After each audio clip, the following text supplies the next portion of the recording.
YouTube, Quinn Wade coming to y'all with that instant analysis on the Brooklyn Nets winning against the Milwaukee Bucks.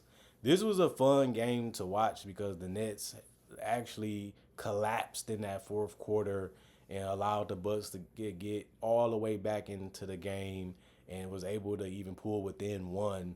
Giannis goes to the basket and misses a layup that he probably usually makes, and they get the rebound and they get fouled, and they was able to close the game out because the time ran out. You got to give credit to Pat Connaughton with the block and Giannis with a nice block, and them being out in transition on them steals and those blocks, and people just like Dame hitting a three at the top of the key to put pressure on the Nets to make decisions and try to score on a tough Milwaukee Bucks defense. But the Bucks put themselves in a hole. They put themselves in a bind. You got to give them credit for fighting back and trying to still win this game, but you also got to blame them for putting themselves in a hole to begin with. And they ended up losing this game because they just didn't play well the whole game, and they tried to turn it on at the last minute and get the win, and it just didn't go their way. But if you shoot yourself in the foot, it's on you. You know the rules, you know the game, you know how to play it, you know what you should and shouldn't be doing, and the reaches and everything that they was trying to do just didn't help them win this particular one. The Bucks lose 113-110. They go to 17-15, 11-6 at home. The Nets go to 13-21. I know the Nets fans didn't really want themselves to win this game, but the Nets, these players still got to play for themselves. Like, they still got to increase their value. They still got to look out for themselves career-wise, and you don't want to get caught being seen being lazy or not playing hard or not being able to be as good as you want to be, even when you're getting looked at by other GMs and other organizations. So these players got to compete for their longevity. They have to compete for their careers. And that's why they still competed and scored 113 points as a team, because they want their NBA dreams to stay a reality. The Nets won the first quarter 30-23. They won the second quarter 36-31. Milwaukee won the third quarter 31-28, and they won the fourth quarter 25-19. But it wasn't enough to win the game because Jalen Wilson contributed 13 points for the Nets, minus 21 and plus minus 3 personal fouls, 2 turnovers, 2 steals, 1 assist, 4 rebounds. 2 of them was offensive. 1 of 4 from the 3-point line, 6 of 13 from the field. Cameron Johnson had 26. He's been real good scoring at the 3-point line and being able to get out in transition and get to the paint sometimes. He's been one of their better players. I can see why people like the Grizzlies are interested in his services. Minus 2 and plus minus 1 personal foul, 5 turnovers, 5 rebounds. 2 of them was offensive, 6 of 12 from the 3-point line, 10 of 16 from the field. Nick Claxton, 16 points. He did have 11 rebounds today, so a double-double for him. 1 of his rebounds was offensive. Minus 1 and plus minus 3 personal fouls, 1 block, 1 steal, 2 assists. 6 of 8 from the free throw line, 5 of 9 from the field. And D'Angelo Russell had 11 points, 12 assists, so a double-double for him. He was finding guys just because he has the size and he can see over the defense, especially at the top of the key, and they put the ball in his hands a lot. He's always been a decent playmaker when given the ball. He also only had 1 turnover tonight when he had those possessions. Plus 1 and plus minus 2 personal fouls, 2 steals, 3 rebounds, 5 of 5 from the free throw line, 0 of 4 from 3, 3 of 11 from the field. Keon Johnson, 9 points, minus 6 and plus minus 4 personal fouls, 2 turnovers, 1 block, 1 assist, 9 rebounds. 2 of them was offensive, 2 of 3 from the free throw line, 1 of 2 from 3, 3 of 7 from the field. Zaire Williams, 8 points, plus 12 and plus minus 2 personal fouls, 1 turnover, 1 block, 1 assist, 6 rebounds. 2 of them was offensive, 2 of 2 from the free throw line, 2 of 4 from 3, 2 of 5 from the field. And Day'Ron Sharp, 20 minutes, 6 points, plus 17 and plus minus 4 personal fouls, 2 turnovers, 4 assists, 6 rebounds. 2 of them was offensive, 4 of 4 from the free throw line, 0 of 1 from 3, 1 of 3 from the field. Cam Thomas, 24 points. He really was finding ways to score outside of the 3-point line. He took some tough ones, was falling all over the place, banging his body, trying to get to the free throw line with contact.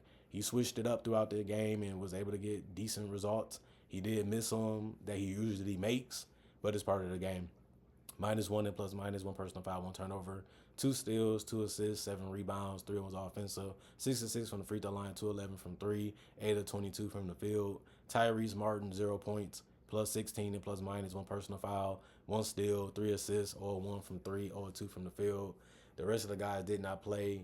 Coach's decision, or they was already injured, or ruled out before the game. 38 of 88, 43% from the field, 12 of 39, 30% from three, 25 of 28, 89% from the free throw line. 28 free throws is a lot. It's very, very tough to do that because teams are trying to avoid the contact or they always trying to find a way to get over on the refs. But they was able to get that. 14 offensive rebounds, 51. That's really good to see them rebound the basketball that well, even on the offensive end as a team. 26 assists, 8 steals, 3 blocks, 14 turnovers, 21 personal fouls, and 113 points. And then the Milwaukee Bucks. Giannis Antetokounmpo, with the game on the line, with the ability to go up by one, wasn't going to guarantee that they win that game. It was just going to put them in a better position to be able to do it. 27 points, plus 12 and plus minus, 4 personal fouls, 3 turnovers, 3 blocks, 1 steal, 7 assists, 13 rebounds, 3 of them was offensive, so a double-double, 20 and 10 for him. He was 3 of 10 at the free throw line. That really hurt their chances of winning this game. He was also 12 of 24 from the field. He did what he usually does, and it just didn't work that much. But he did shoot a little bit more mid-ranges, a little bit more fadeaways if they cut him off from the paint or try to pack the paint. And it's good that he has a counter that he can rely on now. Chris Middleton, 12 points, minus 18 and plus minus, 1 steal, 2 assists, 3 rebounds, all 3 from the three-point line, 6 of 11 from the field. Brook Lopez, 7 points, minus 8 and plus minus, 2 personal foul, 1 turnover, 1 block, 1 assist, 3 rebounds, 1 of them offensive, 1 or 2 from the free throw line, 1 from 3, 3 or 4 from the field. And then Damian Lillard, he really didn't make too many shots tonight, but he showed up when it mattered and tried to steal a game. Just didn't happen. He still finished with 23 on one of his bad nights. That's good to see. Minus 4 and plus minus, 2 personal fouls, 3 turnovers, 1 steal, 7 assists, 3 rebounds, 1 of those offensive, 7 to 8 from the free throw line, 4 of 13 from the three-point line, 6 of 20 from the field. Andre Jackson, 2 points, 2 personal fouls, 1 turnovers, 2 rebounds, 1 of those offensive, 1 of 1 from the field. Torian Prince, 8 points, minus 4 and plus minus, 2 personal fouls, 1 turnover, 1 steal, 2 assists, 3 rebounds, 2 of them was offensive, 2 of 5 from 3, 3 of 6 from the field. He's been real good from 3 this year, picking his spots, staying open, staying ready to shoot when needed. Bobby Portis, another real good game off the bench. He's been one of the best bench players for years, and he's still continuing that this year. 15 for him, minus 2 and plus minus, 2 personal fouls, 4 turnovers, 1 block. He had the 8 rebounds and 1 that was offensive, 4 or 4 from the free throw line, 3 or 4 from 3, 4 or 9 from the field. Just stroking it down, just locked and loaded, man. It's good to see Bobby Portis showing that he can be a reliable floor spacer from mid-range or from 3 while still being a paint presence. Marjan Beauchamp, 0 points, plus 18 and plus minus, 3 rebounds, 7 minutes, so he didn't really impact any statistical category. He didn't play that much. Pat Connaughton had 10 minutes. He was 1 of 3 from the field, 0 of 2 from 3, 4 rebounds, 2 was offensive, 1 assist, 1 steal, 1 block, 1 personal foul, plus 14 and plus minus 2 points. Gary Trent Jr., 10 points, minus 11 and plus minus, 2 personal foul, 1 turnover, 1 steal, 2 rebounds, 1 was offensive, 4 of 4 from the free throw line, 2 of 7 from 3, 2 of 8 from the field. And then Ryan Rollins, 4 points for him, minus 12 and the plus minus, 4 personal fouls, 1 assist, 2 rebounds, 1 was offensive or 2 from 3, 2 of 4 from the field. Their bench, you can probably say, outplayed the Nets bench because Cam Thomas was really that good with the points he was able to score. But the bench at a complete level and impacting the game the most was definitely the Bucks bench tonight. They did shoot as a team 40 of 90, 44% from the field, 11 of 37, 29% from 3, 19 to 28, 67% from the free throw line. They got hurt a lot because they didn't make their free throws, and they missed a lot of open threes too, and that really put them in a tough situation to be able to win this game.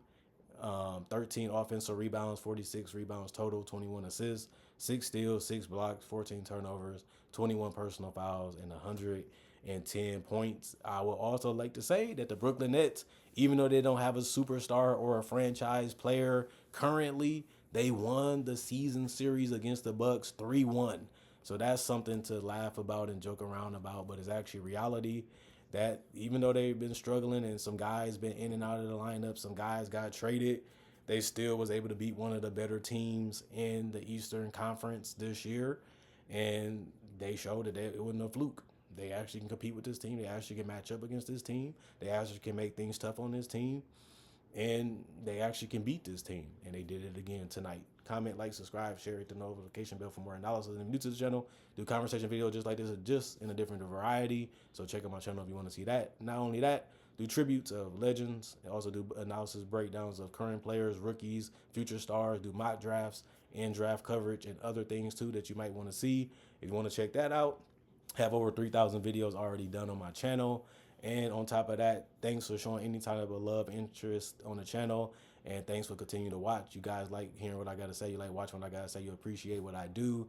And that's why the channel is so successful and it continues to go on strong, even in 2025. 2015 was a big year for this channel. A lot of you guys gathered and came to this channel around that time, especially because of breakdowns and especially because of the tributes and other content that I offer. So it's good to see that you guys are still here, enjoying what I do, loving what I do 10 years later. So let's have a strong 2025 like we had a strong 2015 and continue the positive energy, even in the comic section. It's all love, it's all basketball, and that's what makes this channel so fun and exciting, because you love it just as much as I do, even if you're on a different level of the game. And as an analyst, as I break it down to help y'all understand the game or see the game different or get different perspectives of the game and give y'all constructive criticism, that's my job as an analyst in the first place, and I think I do an exceptional job, and you guys keep coming back, so that means that you guys love what I do too.